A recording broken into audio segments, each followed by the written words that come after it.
오늘이 19번째 주일 예배입니다. 우리에게 은혜를 주셔서 구원하시고 믿음 주셔서 예수님께서 부활하신 주일에 아침에 예배할 수 있도록 하신 하나님께 감사를 드립니다. 우리 아이들도 주님 안에서 잘 자라서 어렸을 때부터 주님을 잘 믿는 사람들, 어른이 되어서도 주님을 여전히 예배하는 주님의 자녀들 되기를 소망합니다. 어젯밤에 아이들이 잠자리에 들었는데 매일 아이들을 잠자리에 들게 하기 위해서 수고하는 집사람이 잠자리에 든 아이들을 보고서 너무 예쁘다. 그리고 너무 빨리 커서 아쉽다.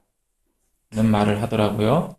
잠자리에 들게 하기 위해서, 재우기 위해서 신경질도 많이 내고 그러면서 그렇게 힘들어 했는데 그런 말을 할 수 있는 것은 엄마이기 때문에 할 수 있는 거겠죠.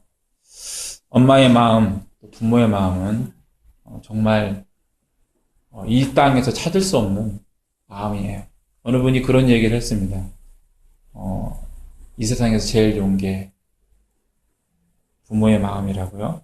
제일 좋은 게 아빠, 엄마라고. 왜냐하면 먹여주고 입혀주고 용서해주니까. 맞는 말 같습니다. 지난 목요일 날 우리 어린이날이어서 교회에 와서 전도하려고 했는데 준비가 되지 않아가지고 전도는 못하고 앞에 교대에 가서 놀러 갔다 왔는데요. 주영이는 엄마랑 같이 페이스 페인팅을 열심히 했고 물론 주인이도 했습니다. 주인이는 저를 도와서 전도지를 만들었어요. 접는 일을 해줬습니다. 그리고 그 전날인 수요일 날에 주영이랑 주인이가 학교 끝나고 학원 끝나고 이제 저는 여기 있었기 때문에 이쪽으로 이제 주영이가 주인을 데리고 교회로 왔는데 막 뛰어오는 소리를 듣고 봤더니 주인이가 한 2초, 3초 사이에 보이는 그 모습이 되게 막 활기찬 거예요. 팍팍팍 뛰어오는 거. 딱 눈치를 챘습니다. 야, 얘가 뭔가 있구나. 그래가지고 아니나 다를까 불을 딱 열더니 아빠! 그러면서 하나 딱 내미는데 거기는 카네이션이 들어있더라고요. 빨간색 카네이션. 그러면서 이거 아빠 거야! 그러면 딱 주는데 되게 감동적이더라고요. 그리고 또 하나를 또 탁 내밀더니 이거는 엄마 거야! 그런데 그 카네이션은 분홍색이었어요. 네. 제가 카네이션을 처음 받은 건 아니에요. 그 어린이집에서 또 유치원에서 주영이가 다녔기 때문에 이미 몇 번 받았는데 몇 번 받았는지도 기억 안 날 정도로 사실 관심이 없었어요. 제가 사실은 부모님께 카네이션 드리는 것도 되게 성격이 안 좋은 편이라 그렇게 중요하게 생각 안 했거든요. 그런데 어제가 아니죠. 지난 수요일 날 주인이가 이렇게 들고 왔는데 되게 감동을 받고 이 카네이션이 내가 생각했던 것만큼 그렇게 가치 없는 게 아니구나. 저 시들 거를 갖다 드리느니 차라리 짜장면을 사드리는 게 낫다. 이런 마음을 가졌는데 이게 아닐 수 있겠구나 하는 생각을 하게 되었습니다. 그래서 제가 지난 수요일 저녁부터 그 카네이션을 받고 나서 어버이날을 기다렸어요. 네, 오늘 어버이날이죠. 저는 사실 그 주인한테 카네이션을 받으면서 받았을 때 이미 어버이날을 치렀는데 저희 부모님들 멀리 계신 부모님들한테는 용돈만 보내드렸지만 가까이 계신 부모님 식사를 하고 이제 그럴 건데 그냥 특별한 거 있겠습니까? 하지만 그래도 얼굴 보고 같이 식사를 하는 그 시간이 가치가 있구나, 소중하구나 하는 생각을 한 번 더 하게 되었습니다. 그래서 기다렸습니다. 5월은 푸르구나 라는 노래 가사가 있는데요. 5월이 푸르러서도 좋지만 관계를 생각하고 챙길 수 있는 계절이기 때문에 그 날들이 많아서 더 좋은 것 같습니다. 오늘 우리가 민수기 말씀 14장의 말씀을 읽었는데요. 민수기 14장 18절에 이렇게 기록되어 있죠. 여호와는 노하기를 더디하시고 인자가 많아 죄악과 허물을 사하시나 형벌 받을 자는 결단코 사하지 아니하시고 아버지의 죄악을 자식에게 갚아 3, 4대까지 이르게 하리라 하셨나이다. 이 말씀을 보면 아주 극명하고 분명한 차이가 나는 말씀이 한 구절에 기록되어 있습니다. 앞부분에 한 부분에서는 하나님의 인자, 곧 용서에 대해서 이야기하고 있는데, 또 한편에서는 하나님의 노하심과 심판을 이야기하고 있습니다. 마치 동전의 양면처럼, 마치 다중인격처럼, 어쩌면 이중인격자의 말처럼 보이는, 읽혀지는 내용입니다. 하나님의 말씀은 분명하고 그 말씀은 하나도 땅에 떨어지지 않죠. 하나님의 말씀은 모두 이루어졌습니다. 그렇다면 오늘 말씀 가운데 있는 여호와는 노하기를 더디하시고 인자가 많아 죄악과 허물을 사하신다는 이 말씀이 이루어졌습니까? 어떻게 생각하시는지 모르겠지만 이 말씀은 이루어졌습니다. 구약 성경에서는 대표적으로 이스라엘에게 이루어졌고, 신약 성경에서는 이방인들에게, 그리고 우리에게, 그리고 나에게 이 말씀이 이루어졌습니다. 하나님의 광대한 인자하심이 사람들에게 적용이 되었고, 그래서 구약과 신약을 통틀어 사람이 하나님의 은혜를 받게 된 것입니다. 그러면 형벌 받을 자는 결단코 사하지 아니하시고 아버지의 죄악을 자식에게 갚아 3, 4대까지 이르게 하리라 하셨다는 이 말씀이 어떻게 되었습니까? 이 말씀도 당연히 이루어졌죠. 어떻게 이루어졌냐면 이스라엘에게는 이루어지지 않았습니다. 이스라엘에게 이 말씀이 이루어졌다면 이스라엘은 바다의 모래처럼 번성하게 하겠다는 하나님의 약속은 숲으로 돌아갔을 것입니다. 그 약속은 깨져서 없어졌고 이스라엘은 그렇게 번성하지 못했을 것입니다. 비록 이스라엘이 범죄를 하긴 했지만, 그래서 수차례 심판을 받기는 했지만, 그래서 질책과 경책, 그리고 큰 아픔을 겪기는 했지만, 아버지의 죄악을 3, 4대까지 갚으시는 심판은 아니었다라고 봅니다. 심판이 있었지만 그 심판 가운데 은혜가 있었기 때문입니다. 아버지의 죄악을 3, 4대까지 갚으시는 심판이 아니었어요. 심판이 있었지만 그 심판 가운데 은혜가 충만히 있었습니다. 그 은혜로 이스라엘이 다시 세워졌고, 이스라엘이 그 나라에서 나와서 모일 수 있었습니다. 다니엘을 보면, 에스라와 느헤미야를 보면 하나님의 심판이 진심이 아니었음을 알 수 있습니다. 최대한 참으신 하나님, 그리고 다시 기회를 주신 하나님의 이야기가 그곳에 기록되어 있기 때문입니다.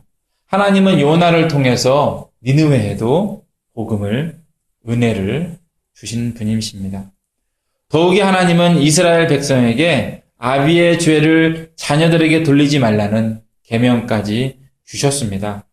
분명히 하나님은 아버지의 죄악을 자식에게 갚아 3, 4대에 이르게 하실 수 있는 하나님이시지만, 심판하시는 분이시지만, 정작 사람들에게는 그 심판을 치룰 권한을 주지 않으셨고, 하나님도 그 심판을 내리신 적이 없으세요. 물론 북왕국 이스라엘과 남왕국 유다의 패망이 바로 그 심판이다 라고 말할 수도 있죠. 하지만 패망한 북왕국과 남왕국이 여전히 하나님의 선지자들이 그곳에서 활동했다는 점에서, 패망한 그들에게 하나님의 은혜가 여전히 있었다는 점에서 하나님이 경고하신 3, 4대에 이르는 심판이라고 볼 수 없습니다. 만약 이 왕국들의 패망을 3, 4대에 이르는 형벌이라고 한다면 그 형벌은 여전히 은혜가 있는 3, 4대에 이르는 형벌이었습니다.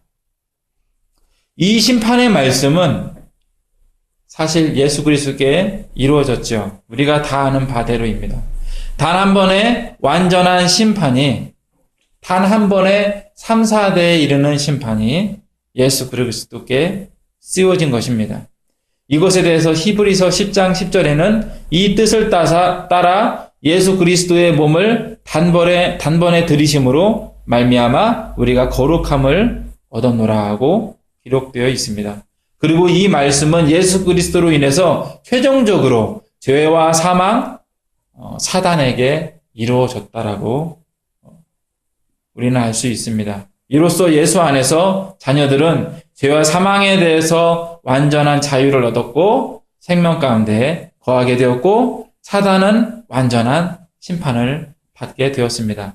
형벌 받을 자를 결단코 사하지 않고 처벌하시는 하나님께서 사단은 물론 사단의 3, 4대까지 이르도록 처벌을 하셨다는 것은 사람을 미혹한 사단과 그 세력 모두에게 마땅한 처벌을 온전히 이루셨다는 말씀이 됩니다. 이로써 성도들은 하나님 앞에서 정죄할 자가 아무도 없습니다. 성도들을 하나님 앞에 정죄할 사단이 없는 것입니다. 더 이상 하나님 앞에서 욥을 비방했던 그 사단이 없어진 것입니다. 성도는 이제 온전히 하나님 품에 거하게 되었고 이것을 방해할 자가 전혀 없습니다. 하나님의 계획 가운데, 하나님의 수고 가운데 하나님의 이 은혜를 받은 우리가 세상에서 가장 큰 복을 받은 것입니다. 하나님은 악하고 어리석은 무능력한 인간에게 무거운 짐을 지우지 않으신 것입니다. 무능력한 인간에게 하나님의 계명을 완벽히 지키라는 것은 사실 뒤집어 보면 심판을 받은 조건을, 심판받을 조건을 주신 것이라고 할 수 있습니다. 하나님은 심판을 위한 심판을 하지 않으셨고 결과적으로 긍휼과 사랑의 언약을 사람에게 이루어 주신 것입니다. 흙과 백처럼 너무나 극명하게 구분이 되는 하나님의 인자하심과 노하심은 마치 자신의 자녀와 남의 자녀를 대하는 부모의 모습과 같습니다. 처음 하나님께서 우리를 자녀처럼 사랑하셨기 때문에 아버지의 마음으로 우리를 사랑하셨기 때문에 아버지의 역할을 우리에게 해주신 것입니다. 이사야서 49장에는 놀라운 말씀이 기록되어 있는데요. 오늘 말씀 민수기의 말씀처럼 이사야의 말씀에도 비슷한 내용의 말씀이 기록되어 있습니다. 이스라엘 백성은 하나님께 불평했어요. 49장 14절부터 제가 읽어드리겠습니다.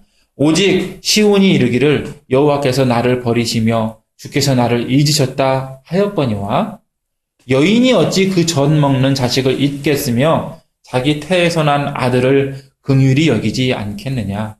그들은 혹시 잊을지라도 나는 너를 잊지 아니할 것이라.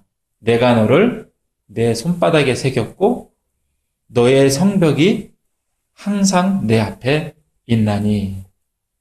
하나님의 사랑이 하늘보다 더 높은 사랑보다 더 높고 바다보다 더 넓은 사랑보다 더 높다는 말입니다.